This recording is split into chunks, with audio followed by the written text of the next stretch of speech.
so far everything is plugging in. This is the front USB, and then this other USB that's right on it touches right next to it. um, Now if you look, I do have a where is it, that connector for the fan. I have a hub on the other side, and it's nice that it's on that side. On this one here is the CPU fan, and all I need to connect right now are the reset button and the power button and the hard drive, which go in this corner here. But as you can see, I'm kind of stretched out, so I have to install it before I can plug this in. So I go halfway, and then here I still haven't plugged any of these because they're on this side, and you can get the manual on the website, so that's what I'm going with right now. Just trying to plug everything, but so far it's not that many things. So here I have another set of pins, but those aren't used. And then you have this one here, sorry, right there in the corner, but that's a com. Not sure what they use that for. And this one is not on here. Right, it should be right in here somewhere. That's not on there. So far I think I have everything plugged in. Now I'm gonna squeeze this in halfway in, and then get this figure out where they go on this pins, and try to get it installed, and I'll go on to the next one. Alright, I'm halfway in, but I want to show you the way they plug on here. It's this way, not this way, not across, but going down the line. So like this one, it's not 1 and 2, it's 1 and 3, which is 1 and 3. Positive is red, and white on this one is the negative. Same for the second one. 2 and 4 is the power LED, which is here, and that's why they're facing, all the letters are facing in. I just turned these around because this is like the only power plug that's separate. I don't know why those two pins are separate, but I turn it around so you can get a better idea of that. Normally they would be turned around if they were together, but these are separate, and I still managed to get the positive on the same side. The negative would be the white one. And if they don't work, just swap them or flip them, and then you should be able to get that going. The one problem I see with this cables are, this are pretty stiff cables on this PVA power supply. So that's going to be a little tricky, but I'm just going to try to get all this in there. And this is already tied here, so that's pretty much all you can do on that. And as you can see, the USB ports are on this side, so this is going to be a little tricky too, because all my ports, or not my ports, my cables come out of this side here, so you can see right there. But these are the I forget, SFFF, FFF connectors that this particular case has. So that's why I had to go from 1 to 4 on each one. And as you can see, I have them labeled. So depending on what you have, that's the motherboard you're gonna go with. And there's my fan hub. So I'm gonna try to get this going, and get this finished here. Alright, I've managed to get this installed. The SATA ports are a little tight because they have clips here on the opposite side, so you should put this side first and then the other side. But since I was going from 0, 1, 2, 3 all the way to 7, that's how I realized, that's when I realized this were a little tight. But overall, you can see the cables did reach, and that's how much space the CPU or the fan over there has. So there's plenty of space for air circulation. I had to take these off again because these things are kind of stiff, so I had to sort of run them a little bit of a bend here, which is what I had. but this thing fits pretty tight, and the board kind of flexes here a little bit, so you have to be very careful with that. Don't just push it. I put like a screwdriver here just to kind of hold it while I push, because it wasn't going straight, so I have to take it out and do it again. Here are the front panel um, connectors. So far, uh, it's definitely different. You know, the ports are on this side and they're not in order, they're sort of staggered. You know, there's two here, three here, and three here. So it is where it is, but that is looking good. So let me flip it and then I'll show you that. Here is the other side. So this drive, it's coming out because I'm not using it, but this was the old one. So I need to install the OS on the new drive. That's another thing I need to talk about a little bit. So here is the other side before I put the network card in, or the 10 gigabit card that I have. As you can see, this side is clean, and then here are the two connectors, and then the hub. I've gone to the two fans, to the rear fans, and then actually those are the only two fans that are on this. So since there's only one connector over there, that's why I had to use the hub, but make sure that it is a 4-pin so that you can have them spin at the same speed. If not, you're gonna have a problem. So that's why I had to end up getting that. And let me see, this is the fan right here, or the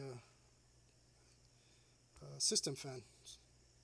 And then on this side, actually it's kind of funny because all the wires basically got flipped to the other side this time around, but it is what it is. It fits.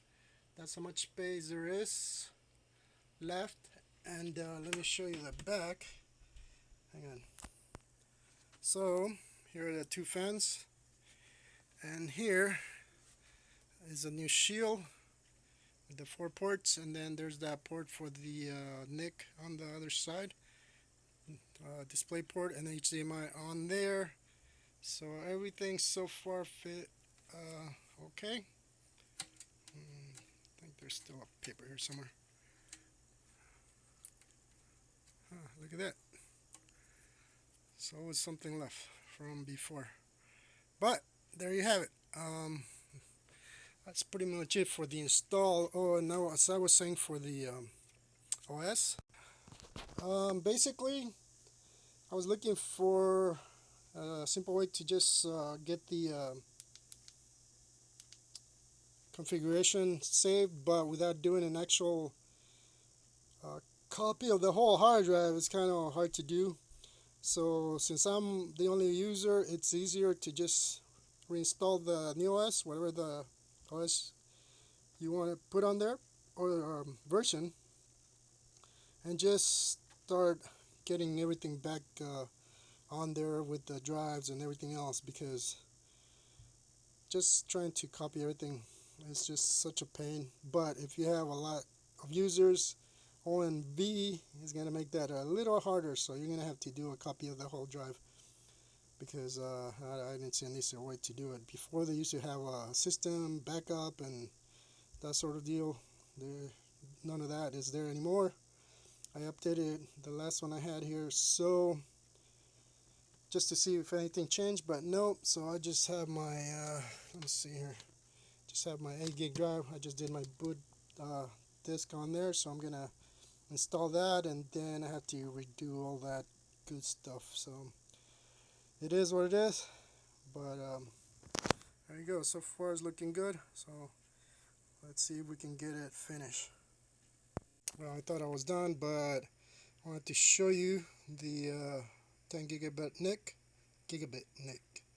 When you screw it on there, you're basically bending those a little bit, but it does stay on there pretty well. So it pretty much worked out, because I have the fan hubs here, so I had 2 extra ports, as you can see. So I have one left, but that's gonna drive all of the fans on this, which is just 3 of them, this 2 and this one. and then that one's the CPU. So not too many, but I just wanted to show you that, well, this works. It's a little blocking a little bit here, but there's still airspace there and here, and the side panel does have some holes on the bottom here, so I should be able to get the air circulation going fine. And this is what the back of it looks like. I had to take out the small adapter it came with because I needed the big one here, as you can see. And then that's what holds it. Just kind of weird that it has this plastic piece, but that's what holds it. And they don't actually say 10 gigabit on it. They have it on here, but it's not on the actual ports. Anywho, I am done with the physical installation of the hard drive, so I'm still trying to finish it up because I need to basically install the OS, take out the drives one by one when I plug it in, and then boot from the USB, and go ahead and do that. I left the old drive here just because I don't want to lose it, so in case I need it later I can come back and get it. But there you go. It actually looks pretty clean. So since now these cables aren't like along here, they're going to the other side, and as you can see, even on the bottom there, let me turn it, still doesn't look too bad. So these are just the only thing with these cables are that they're pretty stiff, so you got to be careful with them, as you can see. Now in order to change the SSD, that would be pretty painful because you literally have to take the motherboard out and move it that way or this way. So although it's got all that, it's kind of cool, but if you have to fix it, yeah, that's gonna be a little bit of fun there again, because just 4 screws, so not a big deal, but still you gotta move it. You can't just like access it from the sides or anything, because that thing is right in the middle. And as you can see, I have the heatsink on it, but so far the memory is pretty accessible, which is good too. It's just right here. So the fan, or the size 92 fan size, or what do you call it, a heatsink, actually worked out pretty well, especially in something this tight. So alright, that's it for the install, or the physical install on the NAS motherboard, the new NAS motherboard. So I ran into a little problem. Once I had it all together, it would not turn on no matter what. As soon as I took that 10 gig NIC, everything is on. I got the fan started spinning, and let's go ahead and reset it. Let me see if I can get something on the monitor. But now the fan on the top is spinning, and I do have that light in the back here, there. So I have to keep playing with it, and at least see it's finally on. Let's see. I should have some lights. Well, I don't have anything plugged in here, so it's not going to show me anything. But let me see if I move the thing here. The mouse. Okay, so you can see I'm plugged in, but I am on the switch over here. So I want to see if I can get anything on video. No signal. Come on, buddy. Let's see. What if I plug it back in? Alright, I'm going to keep playing with this until I can get something on here.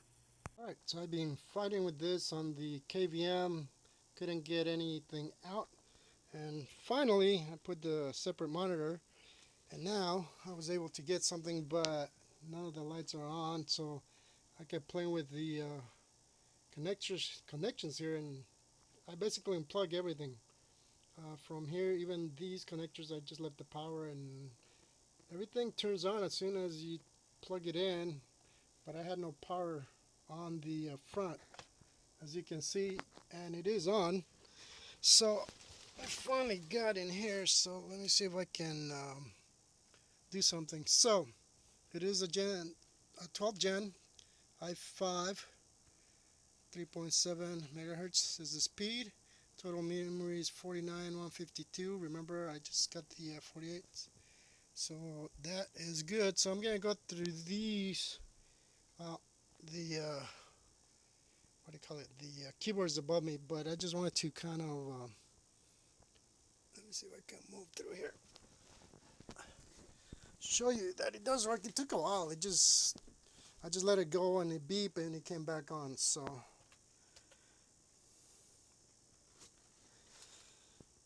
okay, what do we have here? 24.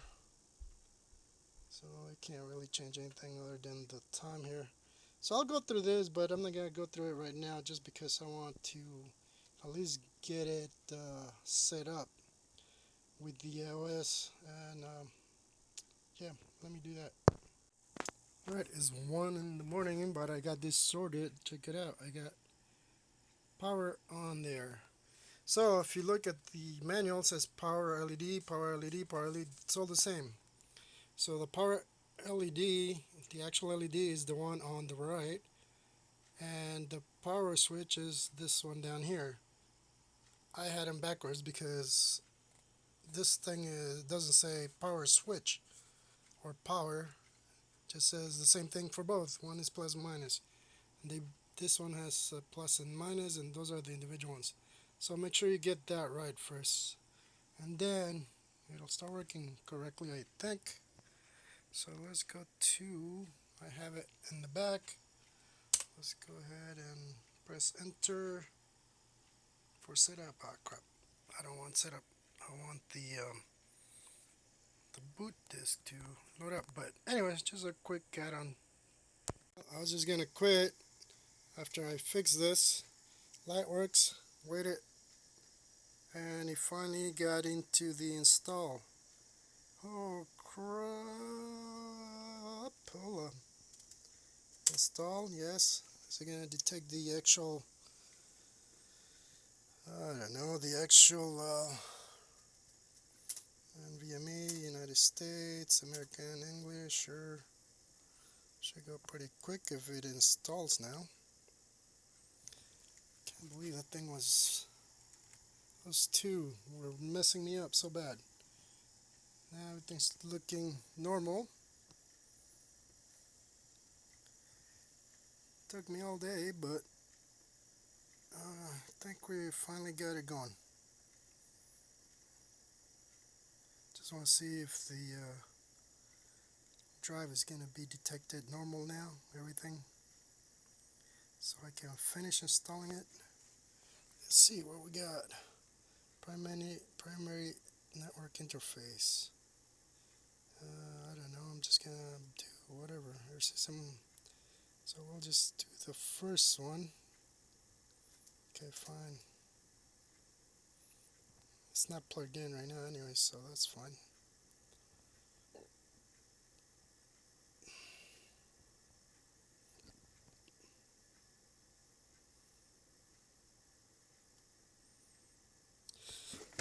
Okay, I was just starting to wonder what was going on with this board.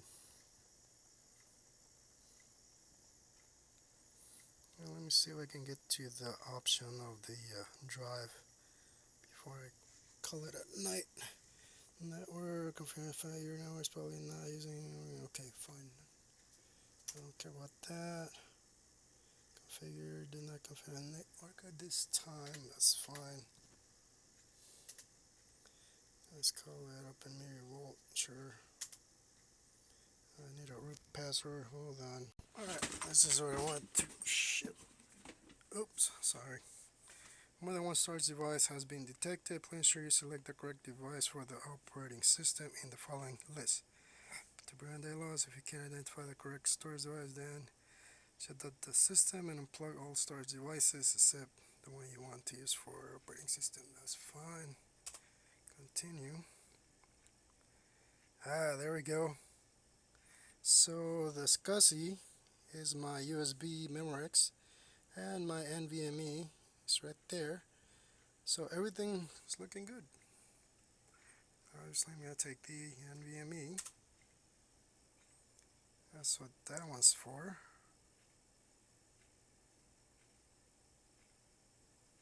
Alright, cool. I finally got it working. The only one that's a problem is these two. The other one is the reset and the other hard drive LED, I think. Yep. So there you go.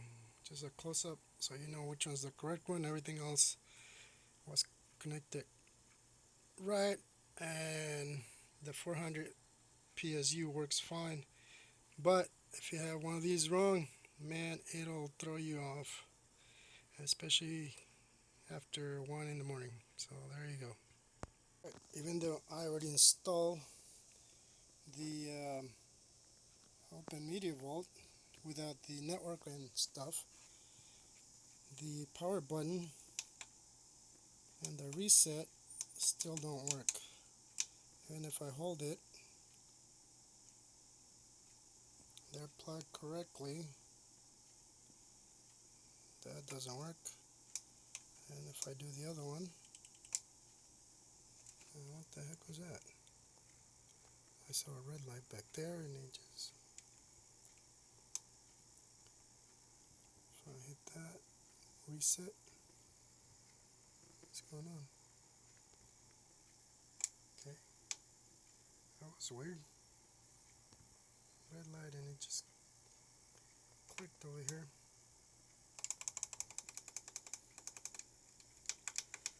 Oh, come on, dude.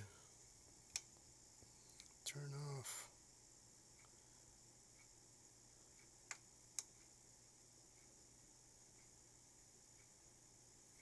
Yeah, none of the buttons work. See, still on down there. Okay, plug it back out. And there it is. So I'll check that tomorrow. Alright, continuing with the setup. As you can see, I'm finally in. And that is a 12 gen processor. So let me go to the dashboard here. I haven't set up anything because I want to show you a couple of things. So let me go to the NAS. If you remember last night, I set it up without the network card and anything. So when I plugged in, nothing was working. So in order to fix that, you need to go to O and V. Hang on a second, let me. Okay, here we go. First, you gotta log in, obviously, as whatever account you use. Then you want to use OMV First Aid in order to get into the menu here, and then you're gonna go and configure your network card. Should have been here, but I already did it. Oh, it's the first one, duh. So once you do it, then you go to the computer and you should be able to log in, and then you can keep going with the configuration. But let me show you one more thing. So on the back, 0 is going to be this one next to the USB port. Then it goes 0, 1, 2, and 3, I think it was. I said the first one with the IP first, and then I had to plug in the last one because I wasn't sure which one's the first one. So that's how once I tried to log in, that didn't work, and then I tried to log in once I plugged here, and it came up on the desktop. After you have configured the NIC through the OMV RAID, and the reason I'm not using the 10 gigabit is because this thing won't even boot up with that. Hang on.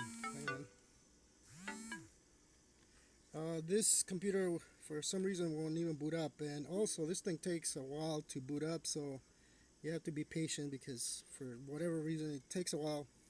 And also the buttons on the front for the turn on and restart, they don't work. This thing just has a weird setup on the BIOS that I gotta contact the company and see if we can get that fixed, because right now it's just I have to unplug it if I want to turn it off completely. I might be able to do it once I shut down, but that's pretty much it in terms of the setup. So I hope that helps.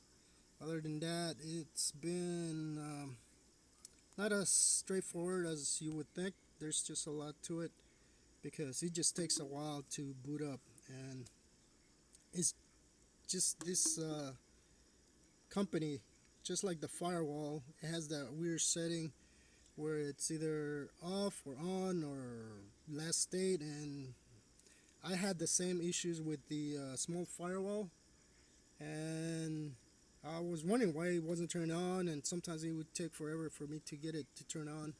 So it's an always on, but it's just a weird setup on these. Now I don't know if they're all like that, all the different brands, but just something to keep in mind because yeah, it's gonna seem like it's something's broken or whatever, but I don't know why they do it that way. Hopefully that'll get fixed with an upgrade. I don't know, or a BIOS update, but who knows? There you have it.